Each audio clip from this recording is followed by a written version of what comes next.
यदि कोई मुझसे मेरे पिता के बारे में पूछे तो शायद मैं मुस्कुराकर बस इतना कह दूं, वे बहुत अच्छे इंसान हैं। लेकिन यदि कोई मेरी मन की गहराइयों में उतरकर वही प्रश्न पूछे तो शायद मेरी आंखें नम हो जाएं।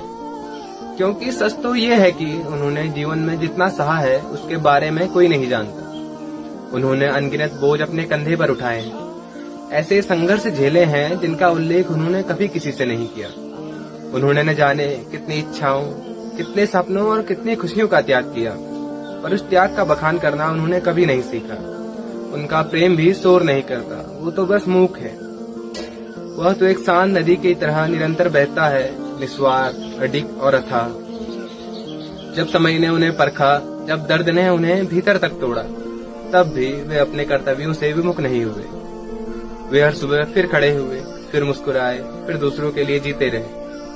पिता का असाधारण जीवन हमेशा छिपा होता है, एक ऐसा जीवन जो पीड़ा, संघर्ष और त्याग से गुजरता है। फिर भी उन्होंने अपनी करुणा और मानवता को कभी मरने नहीं दी। हर शाम अपनी थकान को, कमीज को दीवार पर टांग देते और सुबह वापस वही पहन फिर निकल जाते। उन्होंने अपनी ठोकर जूते में छिपा रखी है। मेरे लिए वे केवल मेरे पिता नहीं है, वे धैर्य का दूसरा नाम, त्याग की प्रतिमूर्ति हैं। और इस बात का ख्याल अब होता है कि वो शुरू से सख्त इसलिए थे ताकि मैं मजबूत बन सकूं, क्योंकि पुरुषों का जीवन कभी आसान नहीं रहा। ये मैंने अपने पिता से सीखा है।